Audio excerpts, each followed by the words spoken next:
The planet was once called Veltrax 9, a jewel of industry and pride in the Imperium of Man. Its hives touched the sky, and its manufactorums burned day and night, producing weapons and machines for the Emperor's endless wars. Billions of souls lived in the choking smog, praying to the Emperor, working, fighting, dying, all for his glory. But glory fades fast in the grim darkness of the far future. For months, rumors spread like infection through the lower hives. Whispers of cults, strange gatherings at night, workers disappearing into the tunnels and never returning. The Arbites raided the underhives and returned broken. The Ecclesiarchy sent preachers who vanished without trace. The Adeptus Mechanicus sealed their forges and refused to answer questions. When the Inquisition finally came, the truth was worse than rumor. Veltrax 9 had been tainted. Chaos had sunk its claws deep into the heart of the planet. The manufactorums were no longer temples of industry. They had become altars to the dark gods. Blood sacrifices burned in the reactors. The great spire cathedrals were painted with runes of heresy. The population was beyond saving. So the Inquisitor ordered it. Exterminatus. No one dared speak the word aloud, but the fleet obeyed without question. Orbiting above the planet were dozens of ships. Warships of the Imperial Navy, their torpedo bays loaded with cyclonic warheads. When the order came, the sky burned. It began as a single blinding flash, a streak of light cutting across the heavens. Then came another, and another. Thousands of torpedoes fell like the wrath of gods. When they struck, the planet screamed. The crust split open, magma spilling across continents. Oceans vaporized in seconds. Cities were crushed beneath tidal waves of molten glass. From orbit, the world looked like a candle flame, burning, writhing, dying. In the command deck of the flagship, Dominus Justicar, the Inquisitor, Lord Severin Kyle, stood motionless. His face was expressionless, but his eyes were full of shadow. Beside him, the ship's captain whispered a prayer, voice trembling. "May the Emperor forgive us." Kyle didn't answer. Forgiveness had no place here. Minutes turned to hours. The bombardment did not stop until nothing remained but smoke and fire. The atmosphere was stripped away, leaving behind a dead, gray world of dust and ruin. Veltrax 9, a planet that once teemed with life, was now silent. The Inquisitor turned from the viewport, his cloak rustling softly. "Purge the records," he ordered. "No one must ever speak this world's name again." And so it was erased from Imperial archives, a dead world, forgotten. But the galaxy does not forget easily. Months later, a lone Mechanicus survey probe entered the orbit of the ruined planet. The machine was ancient, a mind of circuits and memory, programmed to observe. It descended through clouds of ash, scanning, recording, transmitting. Its sensors detected radiation, chemical storms, melting metal seas, and then something impossible. There was movement, a faint life signal deep beneath the surface. The drone focused, adjusted its lenses. The image it captured flickered in static, twisted shapes moving through tunnels of glass and ruin. Human silhouettes, glowing faintly against the burning dark. Before the drone could transmit again, radiation fried its systems, and it fell, crashing into the ash below. Veltrax 9 remained silent, but now something was awake. Deep below the melted hives, survivors had lived through the fire. Hidden in the old reactor vaults and supply tunnels, they had survived the unimaginable. When the skies burned, they had prayed, screamed, clawed at the metal walls until their fingernails broke. And when the fire ended, they emerged into a nightmare world. A land of shadows and green lightning where the very air stung their lungs. They were changed. The radiation had burned their flesh black and gray. Their eyes glowed faintly red. Their blood had thickened like oil. But they were alive. At first, they believed the Emperor had saved them. They built shrines in the dark, praying through the silence. They called themselves the Faithful, survivors chosen for a holy purpose. But soon, whispers began to echo through the tunnels. Whispers that did not sound like prayers. They came from the walls, from the ashes, from the molten soil itself. The voices promised strength. They promised rebirth. They promised vengeance against those who had burned their world. And slowly, the faithful listened. In their dreams, they saw visions, rot blooming from their wounds, green mist swirling in the air, a great laughing figure in the shadows, a god of decay and rebirth, smiling with fatherly pride. Veltrax 9 had not been purified. It had been planted, and in the silence of its ashes, something began to grow. The Imperium thought it had ended corruption, but on that dead world, beneath the glass and bone, corruption was only beginning anew, stronger, hungrier, ready to take form once more. Veltrax 9 was dead to the galaxy, but alive to the warp. And soon, the warp would answer. 100 years passed. In the endless darkness of the void, time meant nothing. Empires rose and fell. Worlds burned and were rebuilt. But Veltrax 9 remained forgotten, a cursed name spoken only in old data scrolls buried deep within the Inquisition's sealed archives. From space, the planet looked like a scar on the galaxy's skin, a dead, gray sphere wrapped in green storms. No oceans, no clouds, no life. The Mechanicus marked it as uninhabitable, and Imperial ships were forbidden to approach. Yet something stirred beneath the ash. Deep below the surface, the faithful, those mutated remnants of humanity who had survived the Exterminatus, still existed. They no longer called themselves human. They had changed, adapted, and evolved in ways the Imperium could never imagine. Their flesh was thick with sores and growths that no longer hurt. Their lungs breathed poison as if it were air. They called their home the sanctum of the blessed decay. They worshipped a new god now, not the Emperor, but Father Nurgle, the Lord of pestilence and rot. To them, decay was not death, but life's final transformation. Every sore, every ooze, every drop of pus was a blessing, proof that life endures even through ruin. What had begun as whispers in the dark had become a full hymn of corruption. They built altars from twisted metal and bone. They sang to the air. They offered themselves to the sickness that now filled the planet's veins. And slowly, the world began to change in return. From the cracks in the earth, green mist began to rise. Spores floated in the wind. The ash became moist, soft, almost alive. In places where fire had burned everything to glass, something grew. Strange vines of flesh and fungus that pulsed with heartbeat rhythm. Veltrax 9 was being reborn, and the warp was watching. One night, though night and day no longer mattered on that cursed planet, the sky tore open. The faithful saw it, a rift in the heavens, glowing like a wound. From within that wound came a ship. It was enormous, rotting, black with filth, its engines coughing green fire. It drifted through the toxic clouds like a beast sniffing prey. Its hull bore a single mark, a fly with 3 circles around it. The Death Guard had arrived. Aboard the plague ship Rot Requiem, the sorcerer Calthum, the Blightbringer, looked upon Veltrax 9 and smiled. His face was a map of scars and boils, his armor crusted with decay. Around him, his warriors coughed laughter that stank of disease. "Ah," he rasped, "a world that died, yet still breathes. What a fine garden it shall make." The Death Guard descended. Dropships fell through the poison storms, slamming into the ground like meteors. When their hatches opened, the air filled with rot, clouds of spores and gas that crawled into the soil. Everywhere their boots touched, life twisted. The faithful fell to their knees. They recognized their masters at once.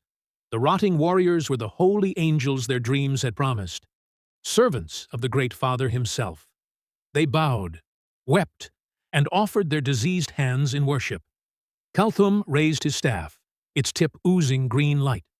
"My children," he said, voice booming across the wasteland, "you have kept the flame of decay alive. The Imperium sought to end you, but you are proof that rot cannot be destroyed. Death feeds life. The ashes of your world shall bloom with plague eternal." And with that, he plunged his staff into the earth. The planet shook. The ground split open, spilling rivers of black slime. Gigantic spores burst from the soil, spreading clouds of plague across the land. Mountains collapsed into pits of living rot. Dead metal and melted glass began to melt again, reshaping into organic mounds, part rock, part flesh. Veltrax 9 was transforming into a plague world, a sacred realm of Nurgle, alive in every way that defied natural law. In the skies, green lightning danced like veins of infection. The very rain became acidic, carrying the laughter of demons in every drop. Through the warp, the planet's soul cried out, not in pain, but in joy. The faithful rejoiced. The Death Guard built temples of rot and rust, and from the heart of the planet a monstrous garden began to grow, trees of bone, leaves of fungus, rivers of bile. Kalthum stood at the center, spreading his arms to the storm. "Behold the gift of decay," he roared.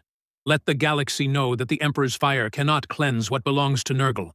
Let them come and see that even in death, life festers anew." Above him, the warp rift widened. From it came shapes, creatures of pus and laughter, demons with smiles of decay. They danced through the air, spreading disease with every step, singing praises to their god. The Exterminatus had destroyed Veltrax 9, but Nurgle had reclaimed it. Now, where once stood a proud industrial world, there was a garden of filth, thriving, pulsing, alive. The Imperium's purge had failed. Their fire had only fed the rot. And somewhere deep in the warp, Father Nurgle laughed. The galaxy believed Veltrax 9 was a grave, but now it was a beacon, a diseased light calling out across space, whispering to every soul touched by corruption. And soon, someone would hear that call. The Imperium had long forgotten it.